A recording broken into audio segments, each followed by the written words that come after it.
Welcome to American Legion Baseball action on Munger Vision. You're watching the last warm-up pitch of Kyle Horvath, the left-hander, getting a start today for post 31. His battery mate will be Nate Swan, and they'll be taking on Bennington, post 13. The Wild Bunch coming up from down south, and believe it or not, this is Bennington's first game as a team. Rutland already with 2 wins, no losses, 1-0 in league, 2-0 overall. I'll set the rest of the defense for you after this pitch. Coming into the leadoff batter, Kyle Parmenter. This is the second left-hander in a row that post 31 has started. Alex Muskoski starting last night had a no decision in that Rutland win over Addison County. 5-3 was the final score there. Ryan Carter getting the start at first base defensively. Matt Merritt, of course, is at second base. TJ Oliver getting the start at shortstop, and Ed Lewicki at third base. There's a strike. Outfield, well, you got Jeff Bloomer in left field, Mike Triller in center, and Joe Rodolfi is in right field. Rodolfi also a pitcher. He's also a left-hander. And it's a good pitch from Horvath.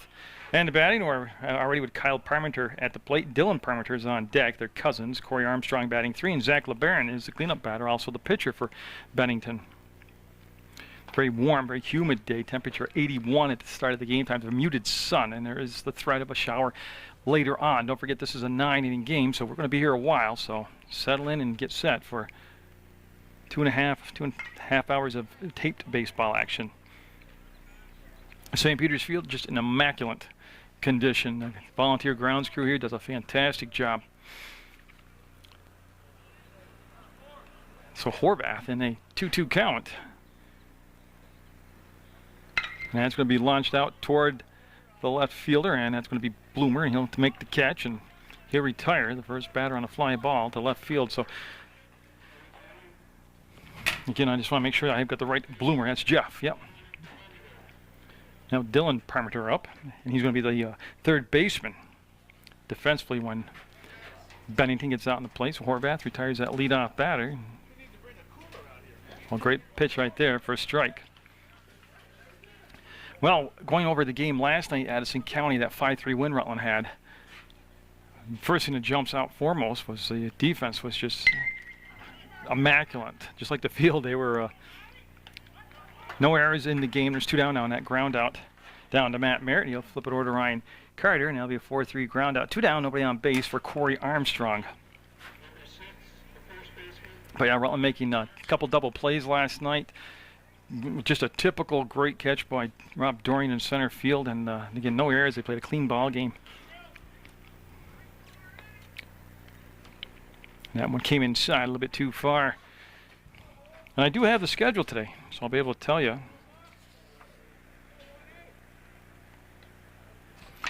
The schedule for the rest of the season.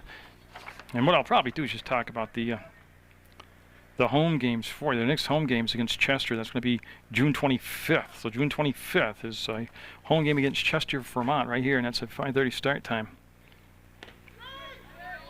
And there is a strike.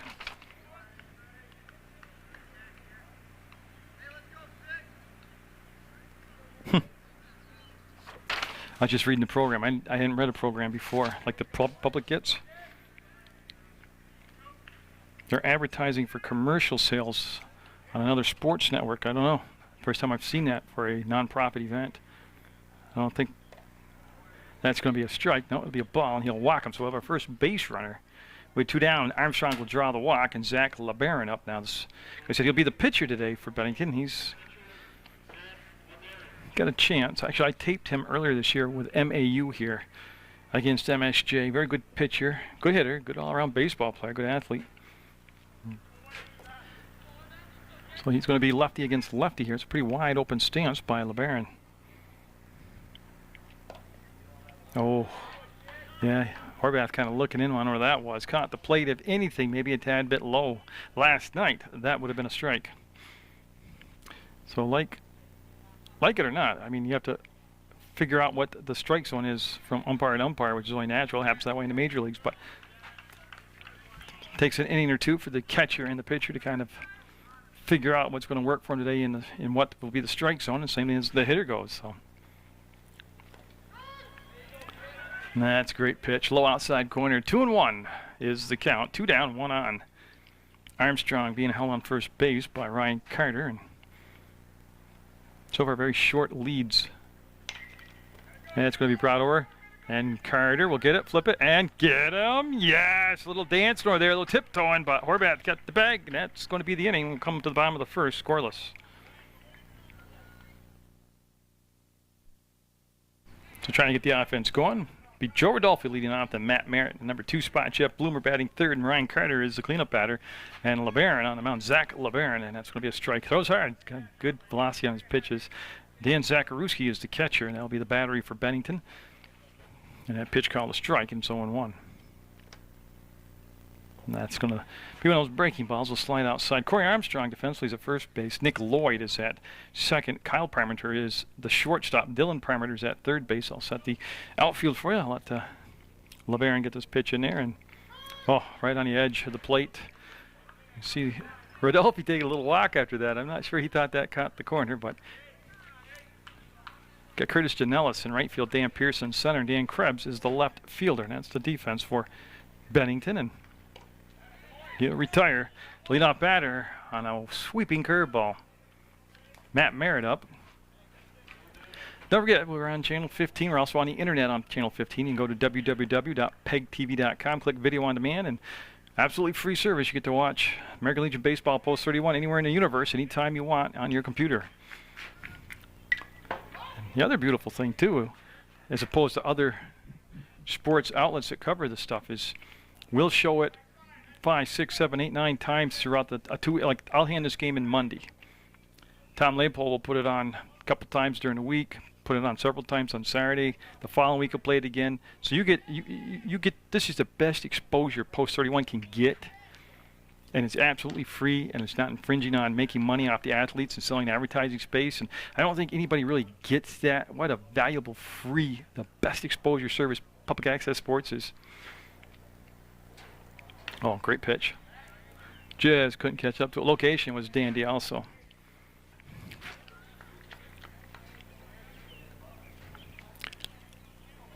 So quickly up in the count is LeBaron. So I've seen Zach LeBaron pitch, and he can bring it. He's got good stuff, good control usually. Always right on the plate, got a lot of motion, a lot of movement on the pitch, and some pop on the ball. Zacharuski, the catcher, will flash the sign. And today is one of the few 9-inning games on the schedule. Thank goodness. There's only one doubleheader this year, and that is down on the road in Brattleboro. So it's unusual not to see doubleheaders. I used to. I'm personally this year, because I'm getting older, I like that one game and call it a day. Oh, and that's going to be strike 3, and he'll throw it down. I think he dropped it, but the way that Zacharuski reacted, he did. Again, that was a breaking ball that struck him out. So both strikeouts were recorded on a breaking ball. Now Jeff Bloomer up very quickly, 2 down and nobody on base. Bennington was in this same position. He had their first 2 batters retired, and then a walk gave him a base runner.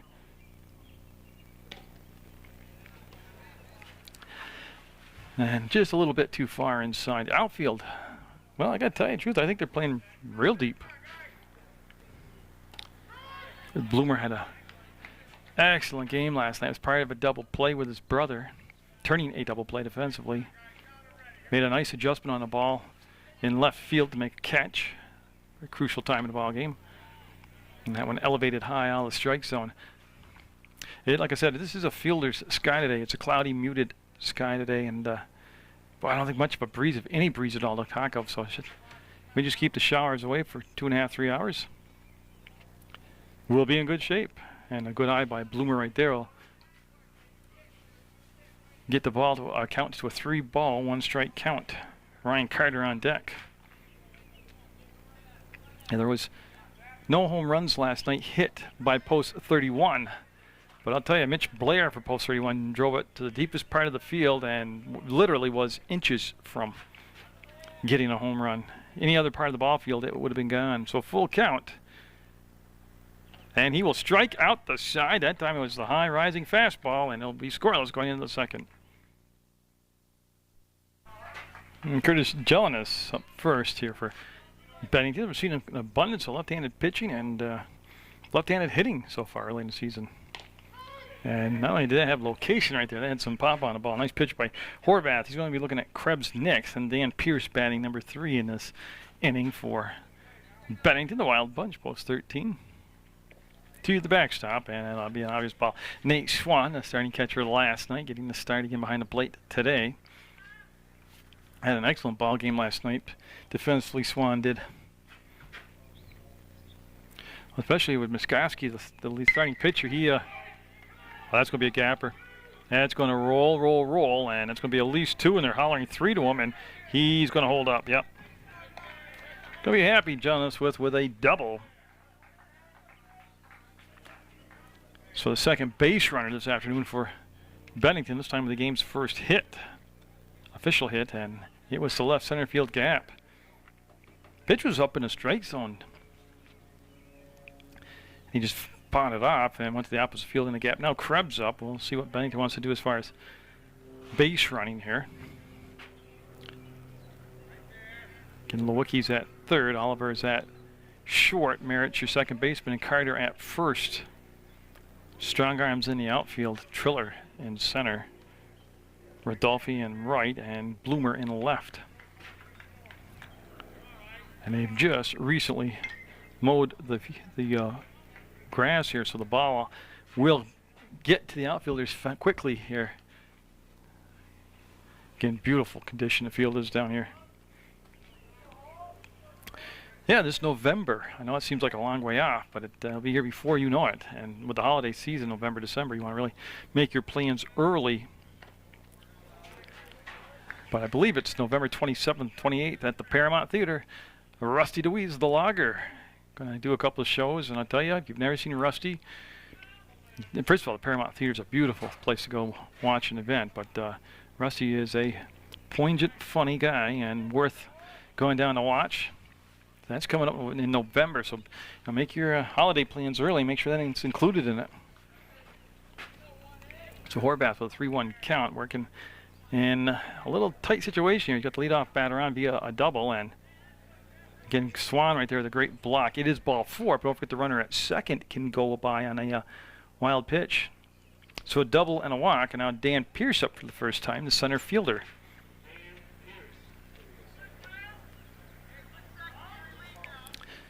So Bennington, with the making of a big inning, will warrant a visit to the mound and have a talk. And so Horvath, the lefty out there, he'll go from the stretch with runners at first and second. There's a small ball. They were looking for that. There's one play. They'll go to first. They'll get the shore out. Runners will move up to second and third. They did have the third baseman, Lewicki, on the infield grass. Now Zacharewski, Dan Zacharewski, the catcher, up with runners, 2 runners in scoring position.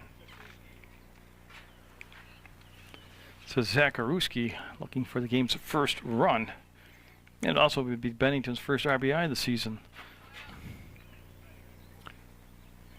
And again, see Swan, there's those little things. I don't know how many of those types of balls he blocked last night, especially, like I said, by Muskoski, throwing a lot of soft stuff like that, short in the dirt. And Swan kept everything, kept the runners where they were on base and didn't let the balls get by him. Did a great job catching. Or catching. There's a G on the end of that word. That's going to get the run in. They're going to go to first. Oliver will get the out. That's 2 down, but Bennington will grab the 1-0 lead here in the second inning. So that leadoff double by Jelinek will turn into a run. And now the number 9 batter, Nick Lloyd, up, and then top of the order back to Kyle Parmenter. And don't forget, there's still that runner over at third base in Krebs.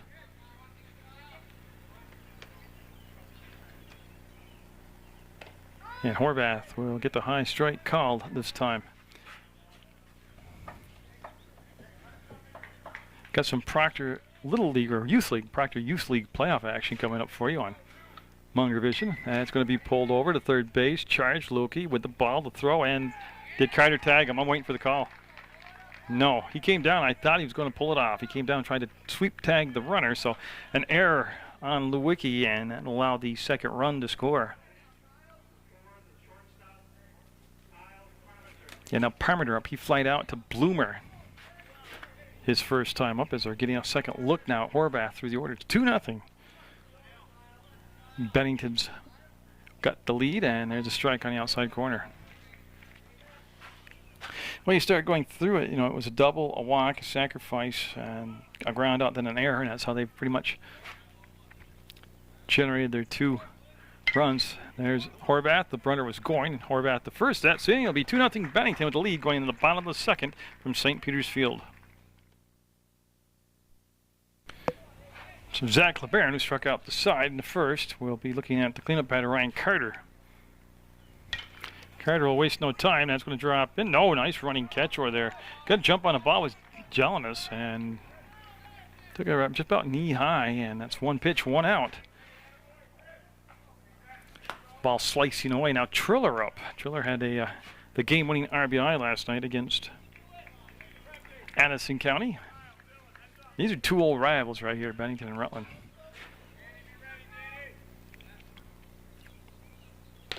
Well, I'll tell you, just a beautiful pitch to watch. And of course, being a lefty, LeBaron's got that real funky motion on his pitches. Watch the movement on the ball.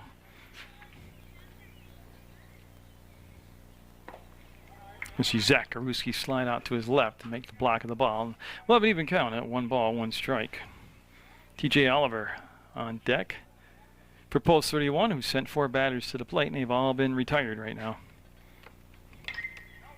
Foul ball. Yeah, it went down off from Triller, I believe, as he kind of hobbling around there. But so with 2 strikes on Triller, 4 in a row retired. Bennington with that 2-0 lead. For Bennington's always a threat to have a very good season and do a lot of damage in the playoffs. And Zach LeBaron. Long wait for Triller to get set. Well, struck out number 4, and that's that. See the movement on that pitch. One thing I got to say about post 31, at least they're going down swinging. TJ Oliver up with the bases clean and 2 outs. Not a lot of pitches being wasted here by LeBaron either. He's not going to deep into counts. He's 5 for 5 right now, and Rutland post 31 batters he has faced.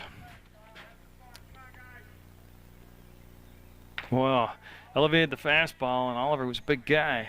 Just couldn't catch up to that one around the shoulders right there. We're going to be here for 9 innings today, so put off mowing the lawn to watch the ball game. He'll be off from Zach Karuski's glove, and wasn't that bad a pitch. He just didn't really slide over to get the ball. Kind of lazy back there, and that'll be 1-1 count. We are in the bottom of the second. And quite a pitching performance so far by LeBaron. Again, right there, location. Low and away, dropping away from that right-handed batter. Tell you, if you're available Mondays at 4:30 in the afternoon, Tuesdays at 5:30 in the afternoon, and Thursday nights at 9, you can turn on Channel 15 and catch Sports Beat. And, boy, that's quick inning again. He'll have 6 for 6, and we'll have a 2-0 Bennington lead going in the top of the third. Horvath will be looking at the number 2, number 3, number 4 batter in the lineup. This is Dylan Parmenter. Popped up, playable. Oliver says he's got it. I'll have no doubt he does. 1 down. Horvath trying to come back and have a strong third inning here after facing 6 batters and giving up 2 runs in the second. Corey Armstrong up. He walked his first time up.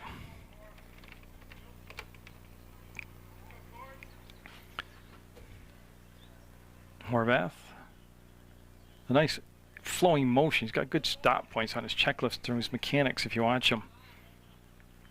He sprung up quite a bit. I remember when he's a big guy now. I remember when I was taller than he was. That was obviously quite a while ago. That pitch will sail outside and be a ball. Yeah, you don't want to get in trouble here with walks. He's got a 2-0 count right now. LeBaron on deck.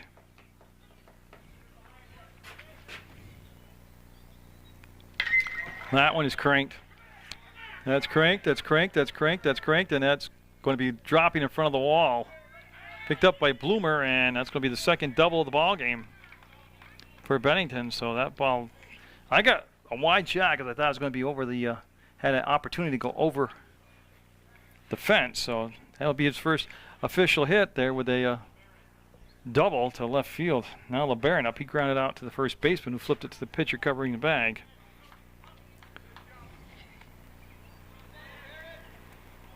So yeah, Bennington with a double back in the third inning by Jelinas. Good pitch by Horvath.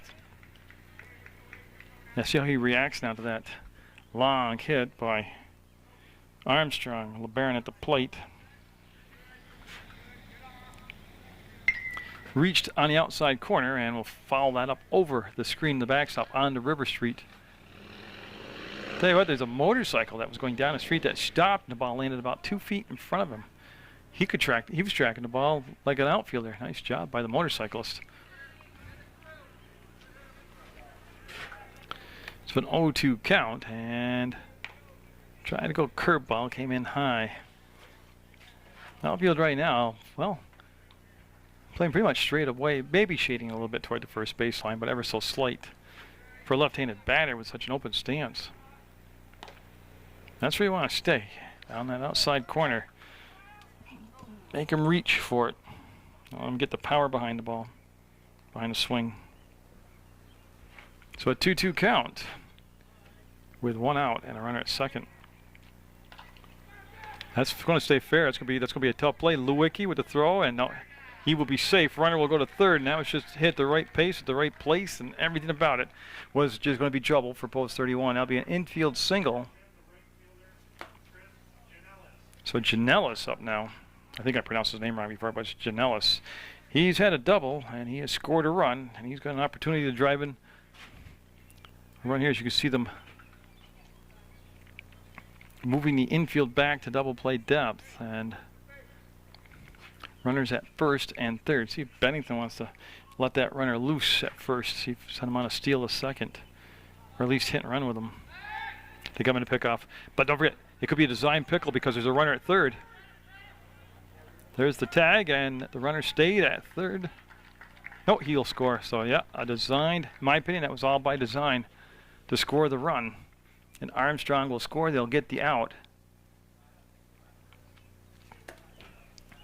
And Janellis with the bases clean, but a 3-0 lead for Bennington, and with 2 down now.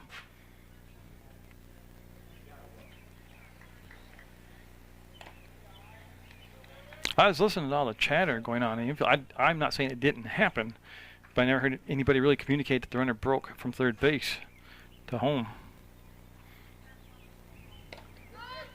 Yeah, right there at the knee, a good pitch. And it'll make it a 1-1 count now with Krebs on deck. Bennington with a couple runs in the second, 1 so far here in the third. And that's going to be a base hit. Oh, what a great catch.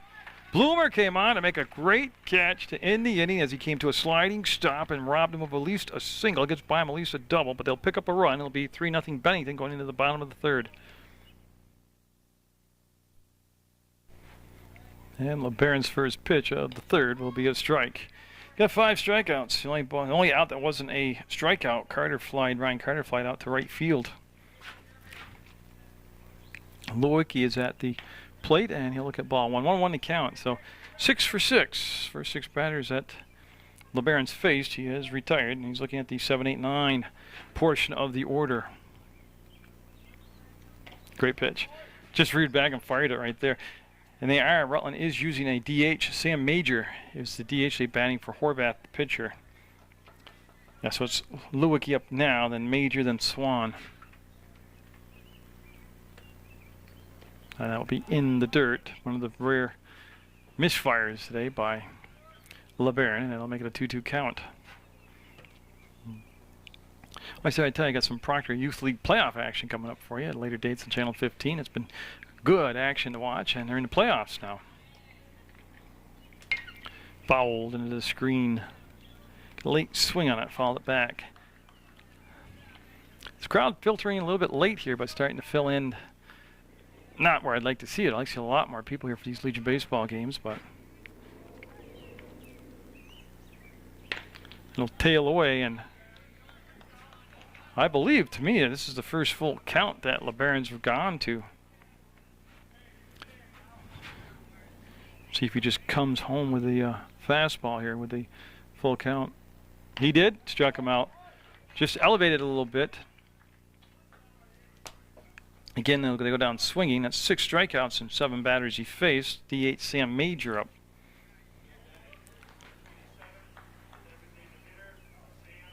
I'm just looking at it. I think he's throwing a 2-seamer for the fastball, and that's that last pitch. That's foul tip caught, strike 1. Zacharuski with the foul tip caught for a strike. Armstrong's at first defensively, Lloyd at second.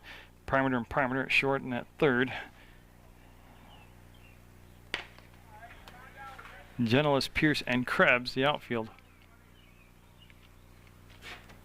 So basically everything stayed the same for Bennington defensively here.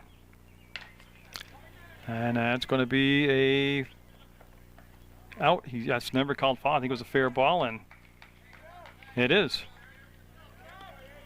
That was kind of an awkward play, but it'll be taken by the pitcher on the first baseline and tag Major out. Now Swan up with 2 down.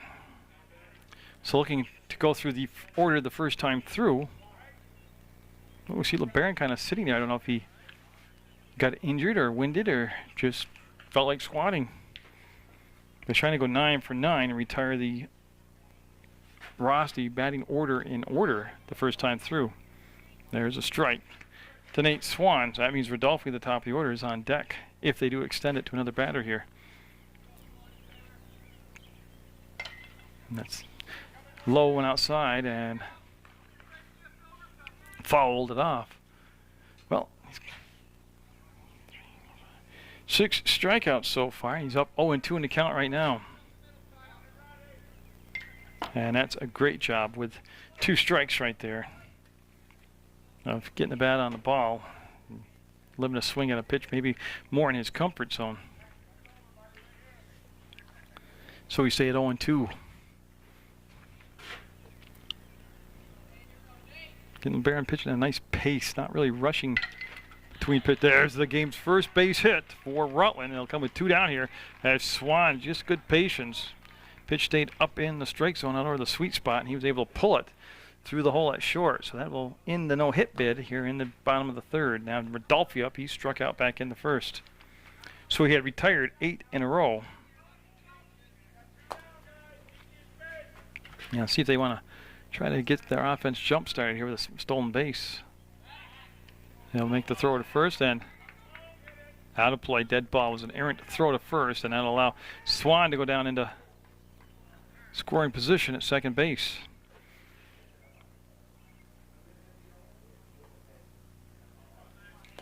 Yeah, so Swan with a single and then the error on the pitcher on the throw, and Rodolfi with a chance to knock in Rutland's first run here.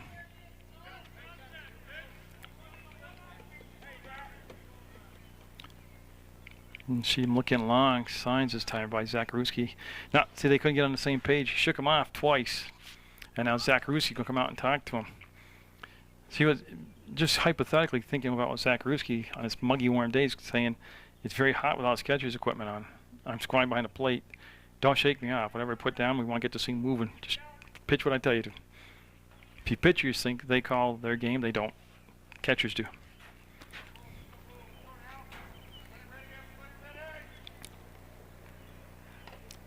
How could a pitcher be objective to his own pitching? You need a neutral party who can observe from the outside like a catcher. So runner at second with 2 outs here. 3-0 Bennington with the lead. We're in the bottom of the third. Going to go 9 today.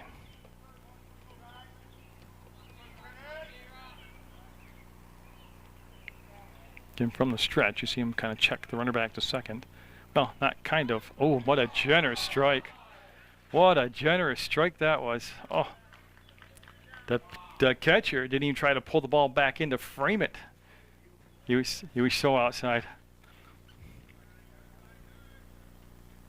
That will be to the backstop, and Swan started to go. He'll put the brakes on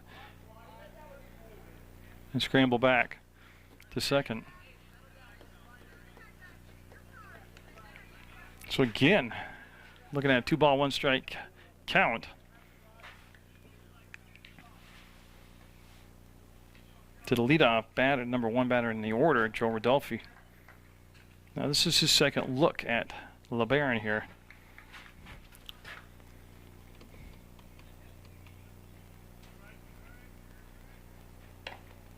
He'll be off the plate this time, even too far off for a strike this time. And he'll go to his second time this ball game where he'll have a 3-ball count. It's got a 3-1 count right here. Last time he was in this position with a full count, he struck the batter out. And again, Rodolphe got that left-handed bugaboo there where he's taking that front foot, lead foot, and pulling toward first base, making his bat short. Got full count now, 3 balls, 2 strikes, 2 down. The runner will be off crack of the bat. Fouled off. Nice job that time staying in there by Rodolphe. Then fighting that off, getting a foul ball.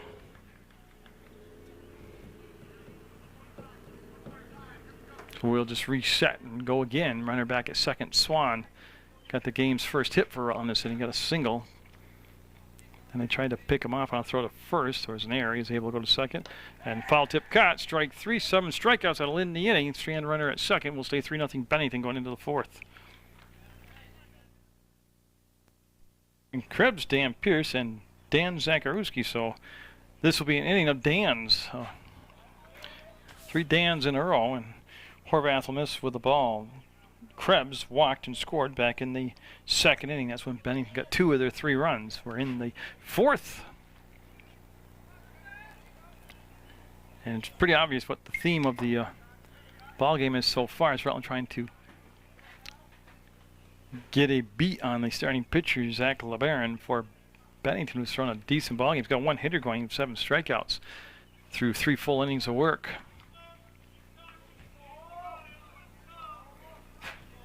And Horvath, see the lanky lefty out there. A little tight curveball right there. Able to stay on top of it and drop it in there for a strike 2. 1-2 the count to the leadoff batter, Krebs.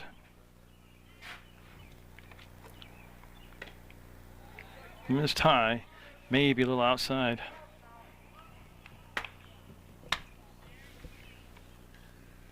I mean, that wasn't a bad pitch to throw at that point in the sequence. Made it a 2-2 count. Man tried to come in with a breaking ball that stayed rather flat, stayed high, and he'll be a full count now after being up 1-2 in the count. Oh, I never believed in nibbling pitching-wise. Yeah, at the last second, Krebs asked for time. The umpire gave it to him.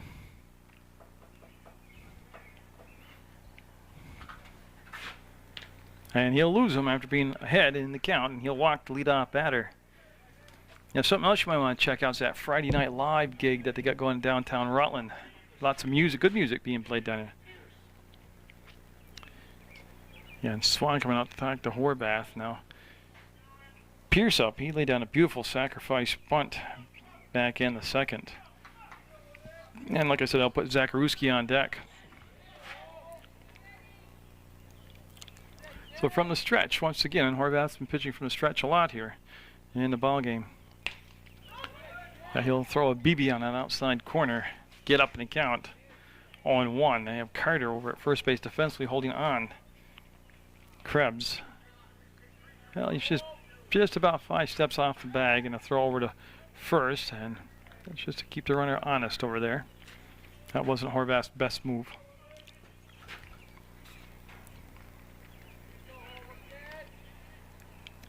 See Swan slide to the inside corner.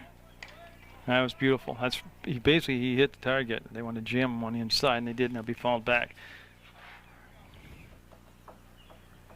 And the runner, by the way, was off on that pitch. Krebs will go back to first. Pierce at 0-2 in the count. Bennington trying to make it the 3rd consecutive inning in a row that they can score a run or more.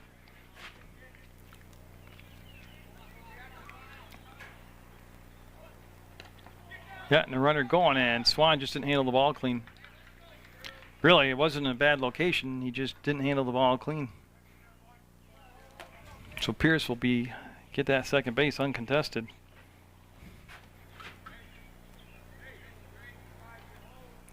As Bennington had a runner in the first inning on a walk, but he got stranded at first. Tell you what, that was probably one of the best pitches Horvath has thrown today, and he'll get his first strikeout of the ball game. Pierce will go down on the swing, and Zakaruski up. Now he grounded out to the shortstop, T.J. Oliver.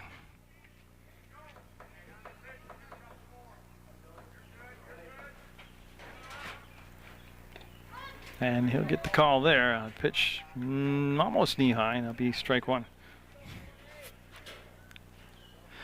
In Bennington, with 2 runs in the second, 1 in the third. You have a runner at second base and one out here in the fourth. So umpire did a little housekeeping there.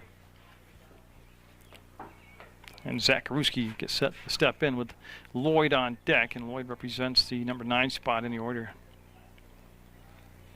Swan, again, another good job of closing up that 5 hole back there. Now letting the ball squirt through, allowing that runner to attempt to go to third base.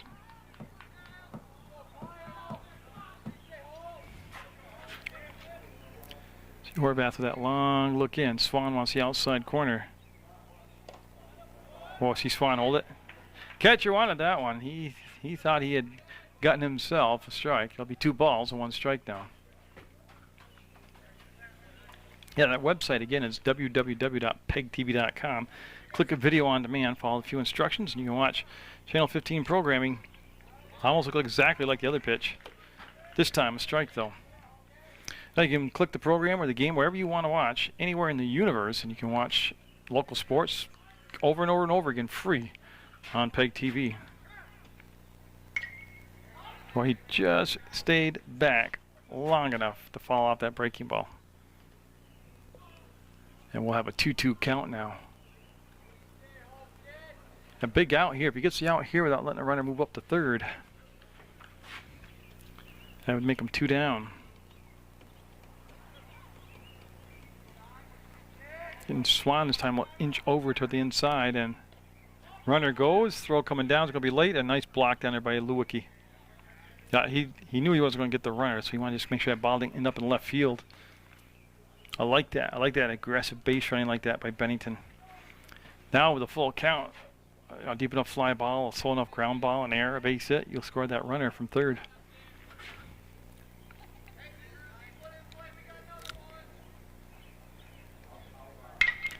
Horvath will knock it down. He's coming to pickle. He'll throw to third and threw it away. Yep, the run's going to score, and the runner's going to go to second. They had everything they wanted to have happen right there, except the end result.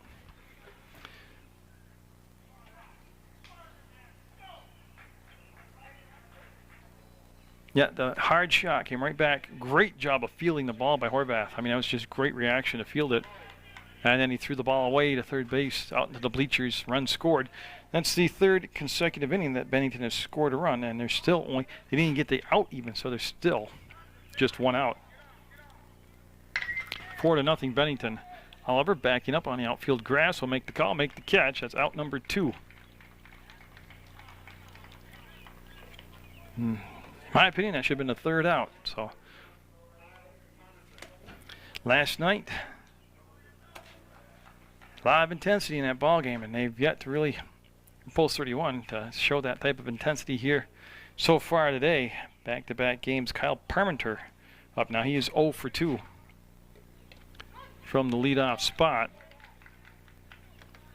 He flied out to Bloomer in the first inning in left field, and then grounded out to the pitcher Horvath in the second. And Dylan Parmenter on deck against Swan. Nice job. I'll tell you what, though, that ball came off from his shin guard where he was sliding across and came all the way back to the pitcher. Would have been pretty close if the runner would have gone. I think he would have made it. That's Zakaruski down at second base with 2 down now. 4-0 Bennington in the top of the 4th. Oh, the runner off, going to have a big lead and going to be there safe. Yeah. Right there, you just, not much the catcher can do. The lead was just huge. Is Horvath not really checking the runner back at second.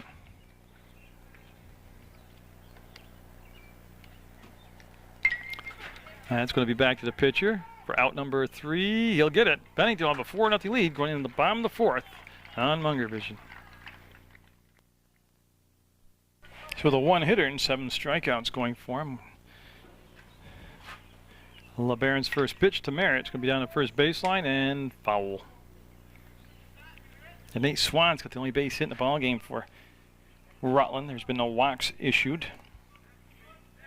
Twice there's been full counts, and twice LeBaron struck out the batter. So with an 0-1 count to Merritt. That's going to be foul. That was up around his up around his eyeballs. He went after that, and it'll be foul. It'll be Merritt, Bloomer, and Carter. The three due up here for post 31 as we're in the bottom of the fourth, and Rutland need to get a little spark going here. They've had a runner as far as second just one time today.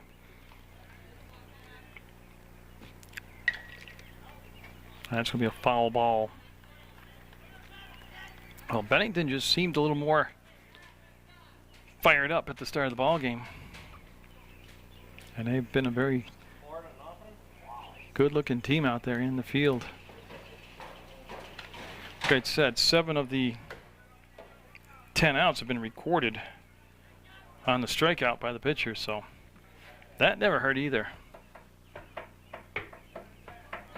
Well, it looks like I'll have to wait a little bit longer. I've been waiting to see TJ Oliver get his first start this year. And it is a good eye by Merritt on a curveball that was borderline, but low. Because the next home game is Thursday the 25th against Chester.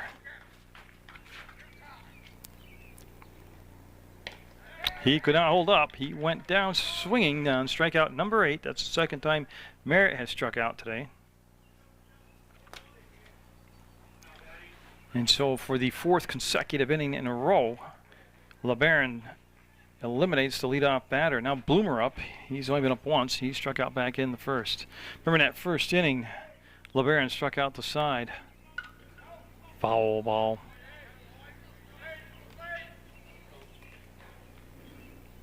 Good, nice afternoon for baseball. A little cloudy. It's warm and muggy, but the sun's not smoking yet because it's so hot. But very, very slight breeze blowing. So playing conditions pretty darn good. Just outside. So you got a whole summer to watch Legion baseball, whether in person down here at the beautiful St. Peter's Field facility, or on Munger Vision on Channel 15, or on the web at PEGTV.com. And that's going to be right to the shortstop. Yep, I missed it. My thumb got caught up on the Zoom, but that'll be a line out to the shortstop. Apologize for that. Now Carter up. Ryan Carter flied out to the right fielder. He's only been up once. Yeah, I mean, you can see how efficient LeBaron's been when you realize we're in the bottom of the 4th, and this is only the second time that your cleanup batter has come to the plate. Yeah, good pitch. Tailing away from their big right-handed batter. At the knee for a strike. Of course, Ryan Carter, phenomenal career. Not only through high school, but before that. And he will hold up. They're going to peel down to first. Oh, they're going to say he went. Oh, I got to tell you. I didn't see him swinging, but they said he went for strike 2.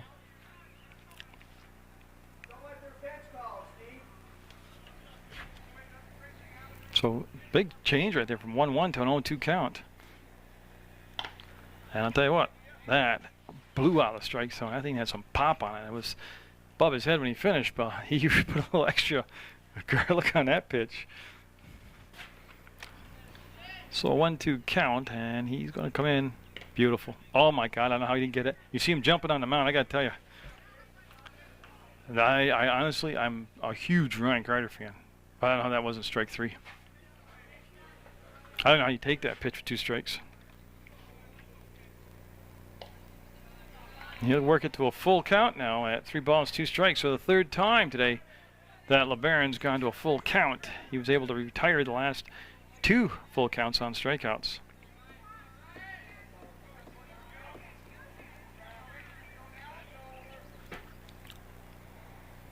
Long staring this time. Oh my God. He was walking off. I got to tell you, not that what I say amounts to hill of beans. I think he struck him out twice that inning. That strike zone getting very inconsistent in here in the 4th. And it's also the first walk issued. Now Mike Triller up. He struck out in the 2nd. Carter being held on defensively over there by Corey Armstrong. Had a very conservative initial lead, then a secondary lead after the pitch was released. He was real far off the base. That'll be a ball. Yeah, so Triller then TJ Oliver on deck. Yeah, now see, you can hear the crowd out there. See, now that's called a strike. And that was nowhere near the quality of the two pitches that were won by his balls to Carter. And all I'm saying is you got to be consistent, man, behind the plate. That's all the players ask. So 2 balls, 1 strike. Well, I can tell you right now, I'm listening to both fan bases and both dugouts. Nobody's happy right now with the strike zone. It definitely is not favoring anybody. He's got a 2-2 count now. He's looking for that 3rd out. He's looking for his 9th strikeout also. I don't know what his pitch count is going to be, or if he's going to. I don't think he's going to go 9. I never think that was in the game plan, but. Runner going, strikeout number 9. That's the inning. And it'll say 4-0 Bennington going into the 5th. Dylan Parmenter, Corey Armstrong, Zach LeBaron. So they're right in the. And then Janellis up. He's been very hot today for Bennington. So they're in a very dangerous, explosive part of their order. And with the lead at 4-0 already, and we're in the 5th. Horvath has got to buckle down here and get a defensive stop. He's allowed 2 runs in the 2nd, 1 in the 3rd, 1 in the 4th. And he'll go down in the count. 2 balls, no strikes to Dylan Parmenter, who is 0 for 2 today. He's grounded out to second base, Matt Merritt, and he's popped up to the shortstop, TJ Oliver. There's one right on the corner for a strike. 2-1 to count. Again, you're looking at St. Peter's Field on PEGTV Channel 15 Sports, Munger Vision, and I've just been plugging along with Legion Baseball for years and years and years.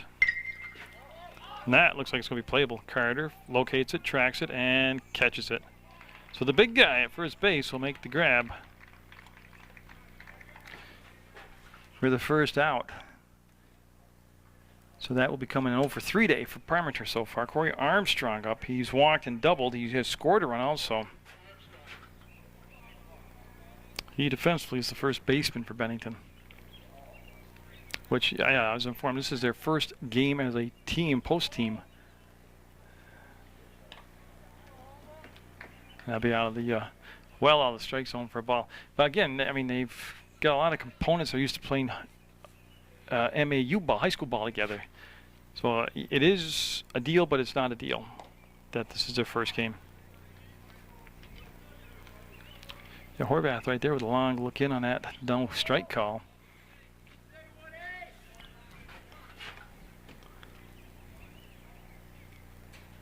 He'll bring the pitch up a little bit and probably zipped it in there that time. One of the harder pitches he's thrown today.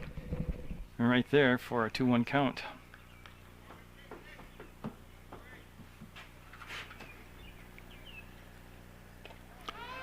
Yep, kept him off balance with the breaking ball. Big bender, 2-2 now. Horvath, I like the pace he's working at between pitches also. Ball down 3rd baseline all the way to the concession stand, and it'll be picked up over there by one of the fans, and he wants to throw it in, but he's telling him to back up further. And so Horvath with a new ball set to go. Reaches for it, popped up. Merritt going back, being called off, and it'll be caught by Rodolfi. And Joe Rodolfi will make the grab in short right field for the 2nd out of the inning. So Horvath's retired the first 2 here. In the 5th, he's looking at Zach LeBaron. He's grounded into a 3-1 ground out, and then had a single, an infield single. Again, from a defensive point of view, he's got 9 strikeouts and 2 walks and allowed 1 hit. He's having a very strong game in the field. That's what you want your pitcher to do. But he's such a good hitter, you hate to take him out of the order. And that'll come inside and hit him on the butt cheek, and he'll go down to first base. First batter hit by a pitch by either side tonight. Last night they each had a batter hit in the Addison County Post 31 game last night, and both people hit by pitches from two opposite teams both scored runs. Now Janellis up. He's been a good-looking hitter at the plate, Janellis has. There's the thrower to first, and runner back obviously safe. Yeah, Janellis, as a double, scored a run, and then a fly out to left field. Working on a 1-for-2 day. Back up at the plate here in the fifth. And they had LeBaron start like he was going to steal and then hold up and fake it. And right there, what they're trying to do is disrupt the tension of the pitch, but also get the infielders moving around to cover the throw to second, create holes in the infield for the batter to hit the ball through. They got him. He's out. That's the inning as he gets picked off, I believe, for the second time. He got picked off in the third. That'll retire the threat. That'll get him held this inning scoreless. Will stay 4-0 Bennington going into the bottom of the fifth. The last time I saw a complete 9-inning game thrown on Legion ball was several years ago by Fairhaven's Dustin Cummings threw it. I'm just trying to think. I thought Kyle Massey might have thrown a complete 9-inning game, but I think I remember in Bennington game, that was a 7-inning game where he got taken out in relief and then brought back in the ball game, so he didn't go full 9. But Dustin Cummings did a complete 9-inning game and a win here several years ago for Fairhaven Post 49. That was back when I was still videotaping from behind the backstop, and I don't think Tony was the coach then either. I think that was Joe Pomacala. I think it was Joe Pomacala. Or Joe Pomacala, Joe and Jay. Yeah, because I was taping before Joe, and then they went to Joe and Jay, and then Tony, and now. You see Oliver have to kind of jackknife back out of the way. I know high school ball, I think they said 120 pitch count is all you can throw in a game, so I don't know if that carries over to Legion. I would hope not, because you got some college kids out here coming back to pitch. So Oliver with a 2-2 count will become out strikeout victim number 10. But again, they have all been swinging strikes. That's pretty cool. Yeah, and Lewicki now has only been up this is only his second time. The other time he struck out in the third. So again, just a real efficient effort here by LeBaron. As we go into the fifth, he's got a one hitter going. That came to Swan. The hit was by Nate Swan. He's walked 2, I believe. That'll be a foul ball. I'm just trying to look. Maybe he's only walked the 1. Well, you know, I only see 1 walk. So I'll go with a single and a walk and 10 strikeouts. That's a pretty darn good afternoon's work. And I'll go OEC1 on that one, but that actually didn't back up around over the plate. It wasn't a backdoor breaking ball that clicked. It was one that went around the plate and never hit the corner. So 2 strikes. He'll basically go right back to the same spot and just miss.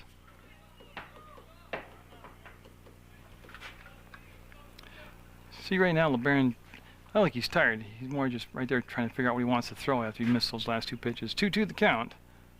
Foul ball. Good job by Lewicki getting his bat on the ball with 2 strikes. So we'll stay in a 2-2 count.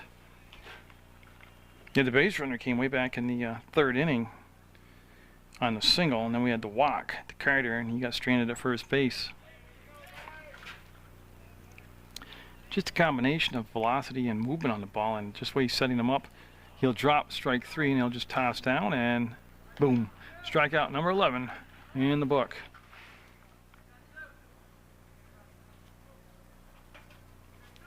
And just Sam Major up now. He grounded out to the pitcher. Remember, it was a dribbler down the first baseline, picked up by the pitcher, who then applied the tag to Major.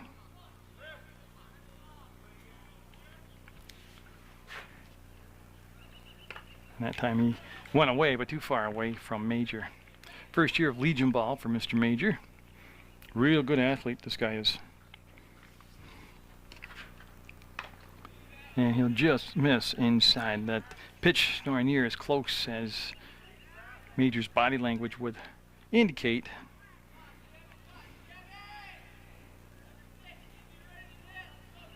Younger brother of Sam, Max Major, another real good athlete. And that's going to be the shortstop, Primator. Down clean on the ball, comes up with the throw, and they'll stretch. They'll get a nice stretch at first, but we'll stay 4-0 Bennington lead as we go into the 6th inning of play. Just remember, Gene Ellis was at the plate when he picked off LeBaron, so he's going to lead things off here. In the top of the 6th, it'll be Krebs and Pierce to follow.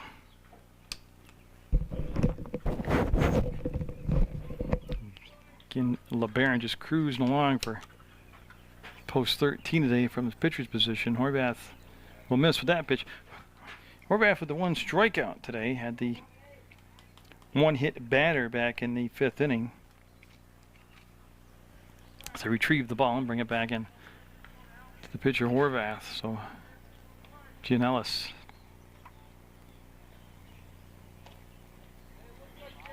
But again, nice look at the pitch by Gianellis, who shows great patience at the plate. He's had a double, and then he flied out to left field, to Bloomer in left field. He was at the plate when they picked off LeBaron. And he'll watch that one go in the dirt and go to a 2-1 count now. Yeah, after today, Post 31 will be on the road for a couple ball games. They'll be at Windsor and at Fairhaven. And that will be, well, I guess that's ball 4. The scoreboard was off by a click, so it'll be a walk, and Janellis will be at first base with nobody out, and Krebs coming up. Krebs has scored 2 runs today. He has walked twice and scored twice. See Swan come out, have a little quickie visit with his pitcher Horvath. Kyle's older brother Sean played for Legion Ball, played third base most of the time, did a good job. I believe he wore number 22. From the stretch once again, and there's the Jaws dove back in time. That was a close play at first. He's already picked off LeBaron twice today, so it's been quite a good defensive weapon for him today, that pickoff play.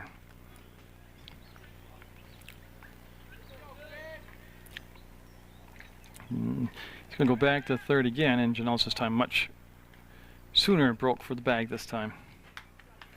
I'll tell you, the outfield playing straight away, but playing very deep right now for Mr. Krebs.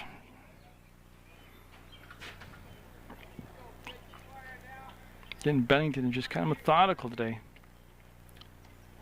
A swing and a miss, and that was squeezed between the knees of the catcher, Swan. It was unorthodox, but he kept the runner at first base.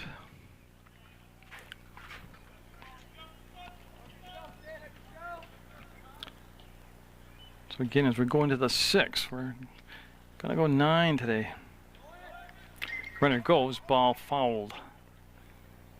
So Bennington has been aggressive on the base pass today. So chase down some new balls here and get them back to the umpire. Horvath with a new one in his hand already, set to go.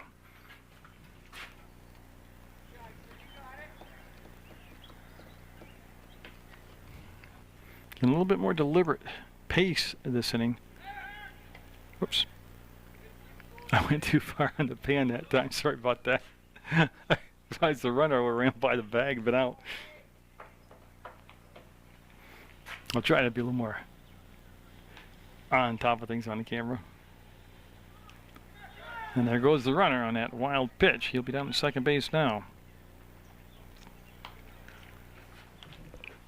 So that put a runner at second with nobody out and a 1-2 count.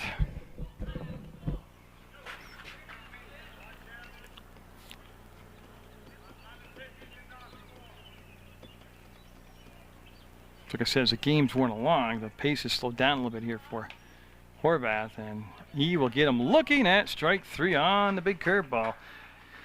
First out of the inning, second strikeout of the game, and now Dan Pierce up. He was the other strikeout victim back in the 4th. And so Pierce with a sacrifice bunt and a strikeout, and Zakarewski on deck, the catcher.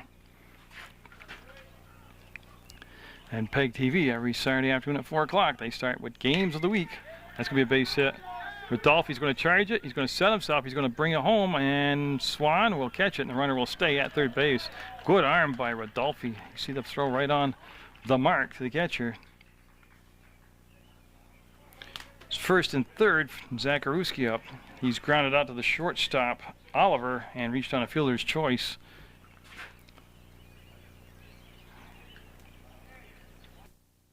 Godzik on for the second game in a row, second day in a row in relief appearance. He's the middle reliever here. He was last night. He was able to come in and get out of a jam last night, do a good job. And here he is with the situation of having one out and runners at first and third. And Dan Zakarewski up. Runners on base right now will be Horvath's responsibility. There'll be any runs coming in off those two will be assigned to Horvath, and there's going to be a strike from Godzik.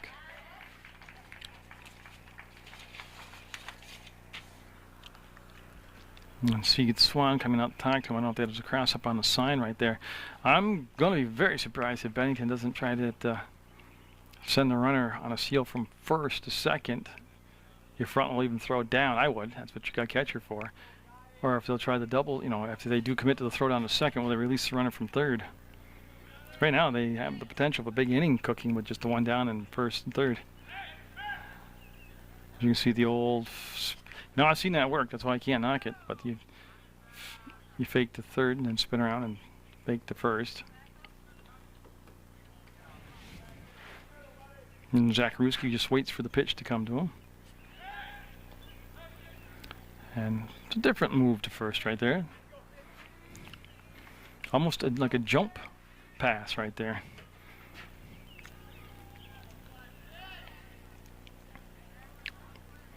He'll come to set now in the stretch. And good job by catcher Swan as he'll slide out to his right and block the ball down. Yeah, the pace of the game here in the middle is just kind of ground to a very slow, snail-like pace now.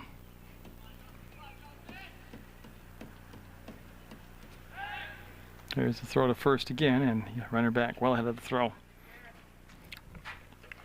That's Pierce over at first base. Janellis over at third. Both 31 really can't afford to give up too many more runs here. They're down by 4 in the 6th. Picked the right pitch to go on. They didn't throw down to the second. Slow developing breaking ball coming into the plate, and he had a tremendous jump. Zakarewski now with runners at second and third. Again, there's good arms in that outfield, so just a fly ball. Now they're going to bring the infield in to cut down the run at the plate. So all the infielders are on the edge of the infield grass right now.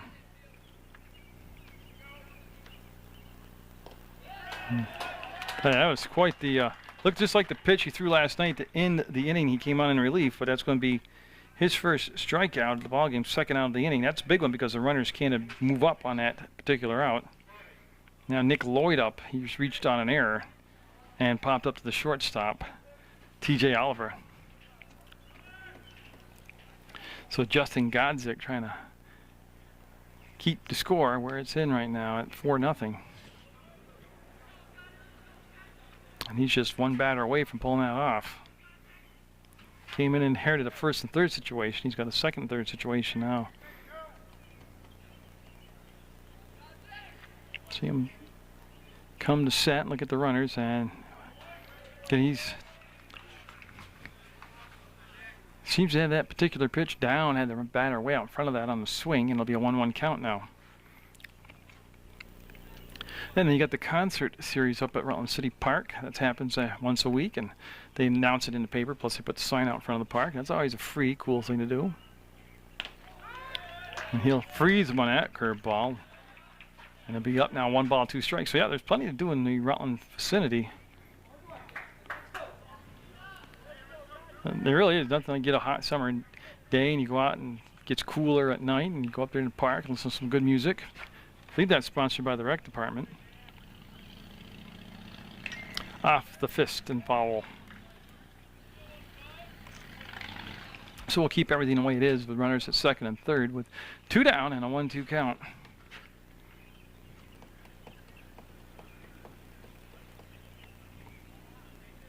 Getting long look in. They're going to try to go to the outside corner. That's going to be pulled down to third. Lewicki to play to first.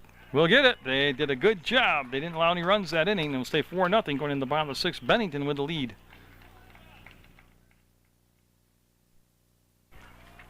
So Swan up. He has the game's only hit for Rutland. Coming back in the 3rd inning. And still going into the 6th inning. LeBaron with good velocity on that pitch. Still bringing it hard to the plate. Got 11 strikeouts, 1 hit, 1 walk. A lot of K's all over my book. Fouled straight back as Swan had a good swing at that one, but it'll be an 0-2 count. Then the game started off with the pitcher LeBaron striking out the side in the 1st inning. And then retiring 8 in a row before Swan got his base hit in the bottom of the 3rd. Zach LeBaron and Dan Zakarewski remain the battery out there for Bennington. Looking for their first win of the season. This is the first game they played as a Legion team. They seem sound defensively. They seem to have enough pop in their bats through the lineup. And right now, they've at least got one real good pitcher. As he got Swan kind of lean but didn't go. Nice job by Swan with some discipline there at the plate. That'll leave everything up at 2-2. Like I said, I don't know what the deal is pitch count wise as far as restrictions in Legion ball this year. I didn't get brought up to date on the rules.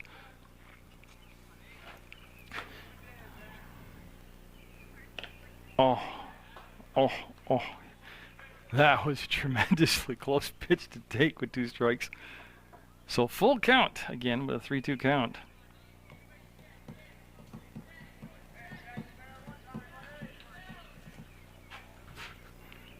Pitch on the way, and he'll lose him. That'll be the 2nd walk issued. So Swan's been on base twice today, here with the walk and then with the single. So Swan down at first base now. They're going to have a visit on the mound, but it'll give Rutland a chance to employ a little strategy they haven't had to lead off batter on in any of the innings prior to this. The meeting, they decided to keep Mr. LeBaron in the ball game. He'll be looking at the top of the order in Rodolphe. Swan just back ahead of the throw. Yeah, we haven't a lot of chance to watch LeBaron's move today to first. He hasn't had base runners on against him. Rodolphe 0 for 2 with 2 strikeouts today. Showed bunt, brought the bat back, and called a strike. Yeah, the first 3 in the order, not picking on, I'm just trying to show you how effective LeBaron's been. They've had 6 plate appearances, 5 of them resulted in strikeouts. Rodolphe has struck out twice, Merritt twice, and Bloomer once. So I mean that's pretty impressive way to keep control of the game. In the top of the order. Again, it's going to be a 9-inning game today. I don't see a mercy rule game coming up into effect here at all. But again, he's got 11 strikeouts, not quite through 6 innings. And they'll be right off into the bat foul. Good job with 2 strikes by Rodolphe to stay alive in the count. And Harry mentioned on deck would be Matt Merritt, then Jeff Bloomer with Swan at first base. In last night's non-league game, that's going to be a foul ball. There's a lot more substitution by both Addison County and Rutland. Today, it's been pretty much playing with what was dealt on the table here in the first inning.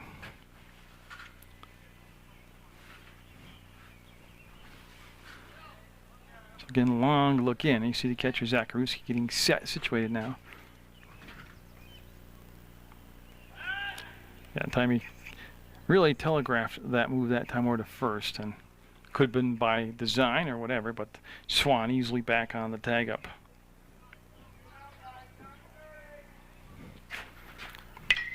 That's going to be through the hole at first. Rutland's going to have a runner at third base for the first time today.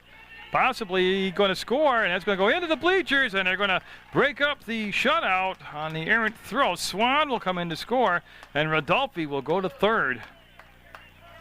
So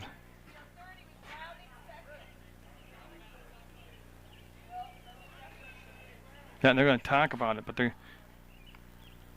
he was rounding first base. He should be at third, and that's where he is. Yeah, he's right where he should be. So Swan with a single, a walk, and now he scored a run. Now Matt Merritt up, and all of a sudden there is a lot of energy and a lot of noise in that Rutland dugout. They've come to life here. Don't forget, they've already come to the mound once for the visit. Bennington I'm talking about this inning, so next visit would be the removal of LeBaron. He's given up 2 hits. He's got a 4-1 lead. Now, there is nobody out right now for Rutland, so right here you want to make contact. Merritt will hold up on that. He struck out twice today. I mean, you got a runner at third, nobody down. In all honesty, there's no excuse not to have that run score before this inning's over.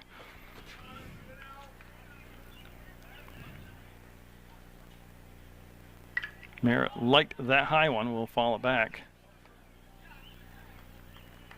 As you see Zacharuski go back and retrieve the ball.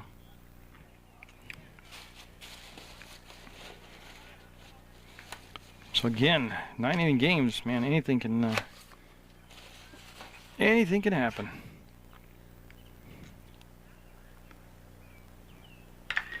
That's going to be foul as he pulled it down the third baseline. Got a good piece of it, but pulled it foul.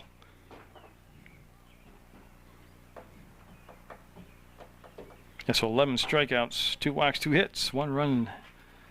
The run came in on an error. The throw came from Janellis, who retrieved the ball in the cutoff, and you can see where they're throwing it up out in the bleachers.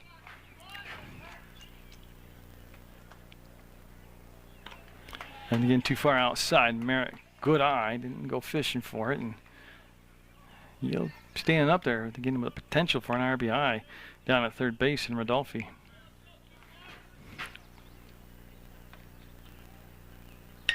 That's going to get the job done and more. That's going to drive in the run, and it's going to be an RBI for Merritt. He's going to take second base, and Matt Merritt's going to have an RBI double. And he's happy. He's fired up now. And nobody out, and runner in scoring position. All of a sudden it's 4-2. And that is going to be it for Mr. LeBaron. He's going to leave the ball game.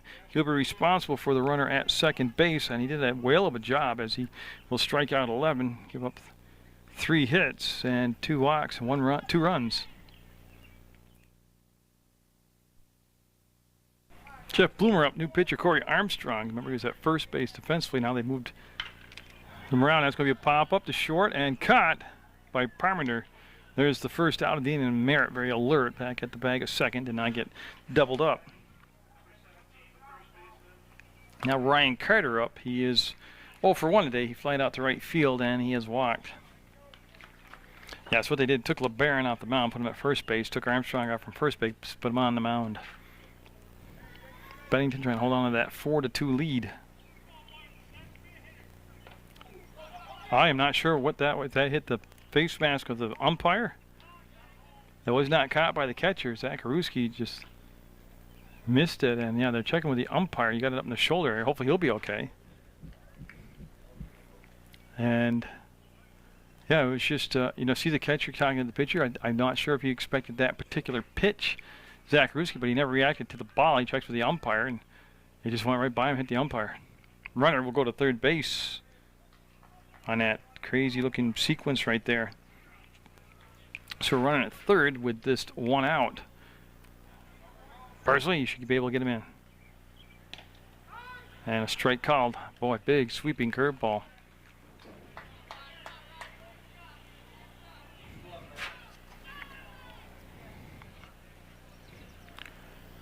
So Armstrong to the plate. That's going to get the run in. That's going to do more. That's going to do more. That's out of here.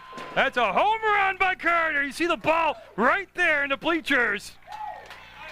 I'll tell you what, that's about as far as you can hit it without cleaving the whole square. We're going to be tied up at 4-all as Ryan Carter crushes one. And everybody out there high-five them.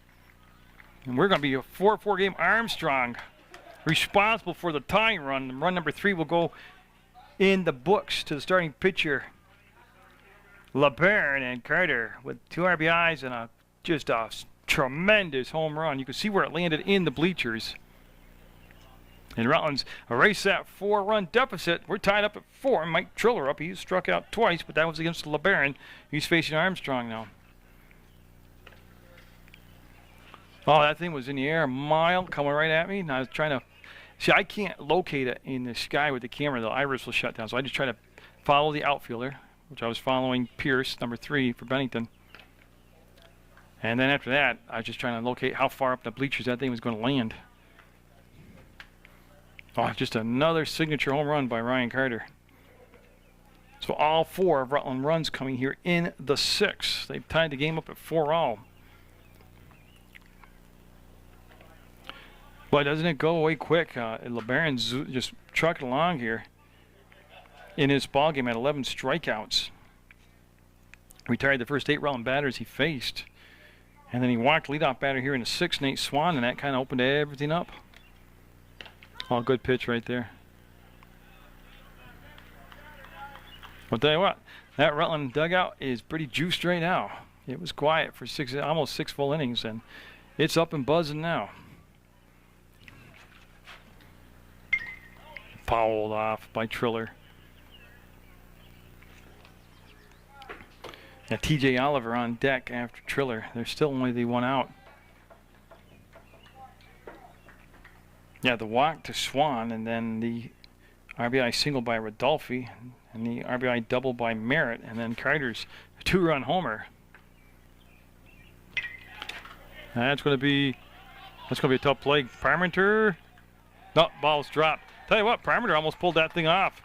I don't know if LeBaron holds that at first base. If there could have been a bang-bang play. I'm going to go infield single for Triller, and I'm unofficial, so don't give me any emails. Now Oliver coming up with still only 1 out. Oliver struck out twice today. Struck out in the 2nd and in the 5th.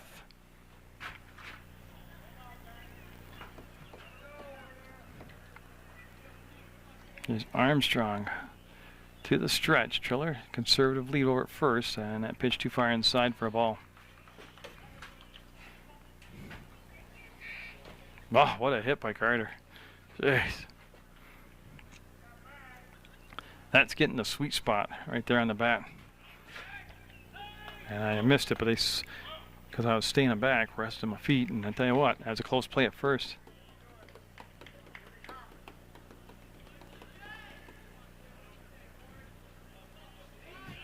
He'll go right back again, and he'll be safe again. Not as close as it was the first time.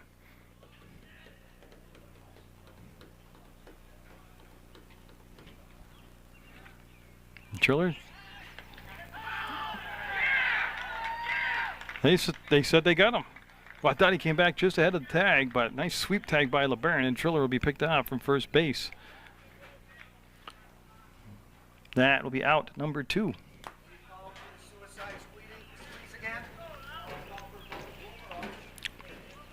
That's why you don't suicide squeeze your power hitter. You didn't even hit that good. Thank you, Mike. So a 4-4 game. They'll pick the runner off at first. It'll be the out number 2, and that will bring up Oliver. And Oliver with a good eye right there. We'll let the count go to 3 balls and 1 strike. Armstrong with some pop on the ball, but he's got to kind of find that strike zone right now.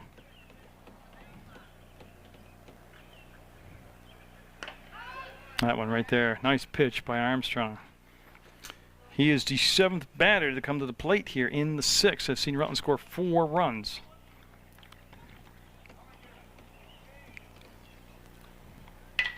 That's going to be up the middle. It's a slow roller. They got charged. It's going to be a close play to first, and got him.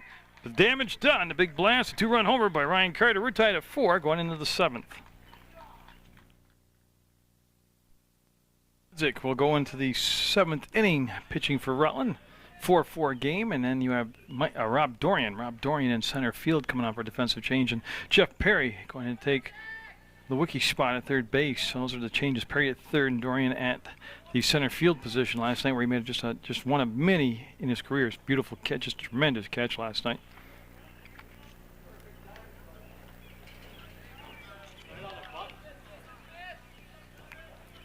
I'll actually tell you who we're looking at the plate. Dylan Parmenter, and then Corey Armstrong, top of the order here in the 7th. That's going to be spanked down the first baseline, fouled by Parmenter. Kyle Parmenter today flied out to Bloomer and left, grounded out to Horvath the last 2 times up. Horvath was the pitcher. He's off the hook today for the ball game, as we are tied up at 4 in the 7th, scheduled for 9.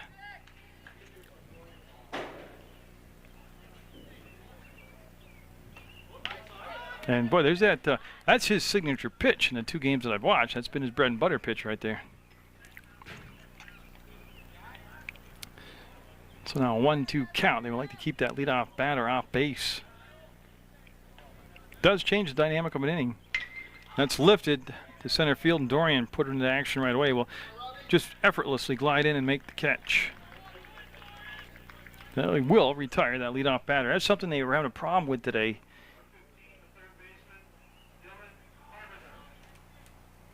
Now Dylan Parmenter up. He grounded out to Matt Merritt at second, popped up to TJ Oliver at short, and then flied out to Ryan Carter at first. So he's experienced an 0 for 3 days so far. And Justin Godzik will drop that breaking ball in there ever so gently on that outside corner. He's got good mechanics too. Watch his stop points on his release.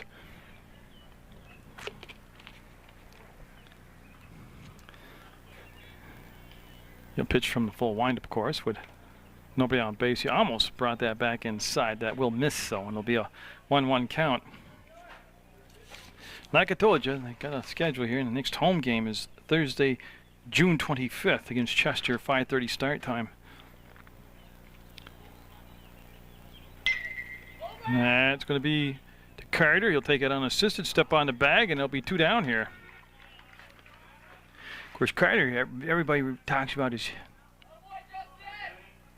powerful hitting, which they should, and then they talk about his pitching, which they should. But I've seen that guy play every position. I think he's an outstanding catcher. I've seen him in younger years at shortstop. I've seen him in the outfield. I mean, he's just a good defensive player also. But the hitting does get the most ink, the most talk. Oh, Godzik starting him off with a fastball this time. Snuck it in there, and we'll get the corner, outside corner for a strike. This is Armstrong up. He's walked twice, scored a run, and then flied out to Joe Rodolfi in right field. There's the sweeping curveball. Missed that. 0-2 the count. Looking for a 1-2-3 inning. Tell you this, I like 9-inning games because it has so many ebbs and flows of. It has so many chapters to the story. It's got a longer time to write itself. It's a cool thing, 9-inning games are. He'll sit back on it, and Carter says he's got it, and the big man will make the grab for out number 3, and Justin Godzik with a good inning of relief work. We'll have a 4-4 game going into the bottom of the 7th.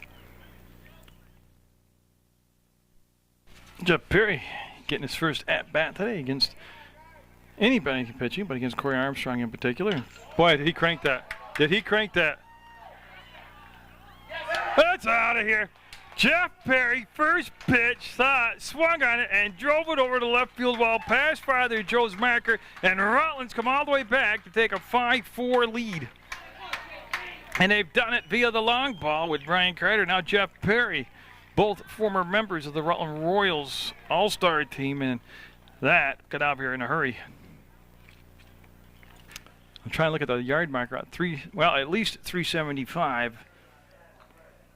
And I'll tell you what, Perry came in for a defensive change, have stronger defensive presence at third, but he adds a lot of pop in the bat. And now Sam Major up. The DH today, 0 for 2. He's grounded out to the pitcher and grounded out to Parmenter at short. Nate Swan on deck, and Rutland, after being held in check for 5+ innings, gathering up 5 runs in the last, well, combined, probably not a full inning yet. And like I said, they've turned this whole thing around. They're up 5-4. Good pitch, strike called. So Armstrong's given up both home runs. He gave up the Carter home run, and he gave up the Perry home run. That will miss outside. Yeah, Perry didn't even wait to see what he had. He just liked the first pitch. I like that when people say, oh, take the first pitch, take the first pitch. Why should you be down in the count possibly 0-1, and it might be the best pitch of the whole sequence, or you might be guessing. A lot of pitchers like that fastball because it gets them up in the count.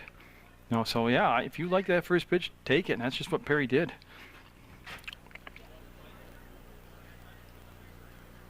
And Jeff, strong boy anyways, he cranked that out of here. Gladden Park over there. That's going to drop in. That's going to drop in also. You see him make the play. And so Rutland right on the pitching of Armstrong, and going to have a little talk on the mound as Nate Swan gets set to come up. He said it very quickly to Armstrong. Major with his first base hit at first. Now Nate Swan up. He's been quite the catalyst from the number 9 spot. He shows bunt, and it doesn't happen. It'll be a ball. Yeah, Swan has walked twice. No, he has not. He's singled and walked once. He has scored a run. So he's been on base twice. Shows bunt and does. I'll tell you what, just kickball. That was jamming him as far as high as he could. I know Swan got a bat on it, but he tightrope walked that thing down the line. I thought for a minute it was going to stay fair, and they would never throw him out, but it'll go foul, and it'll be a strike.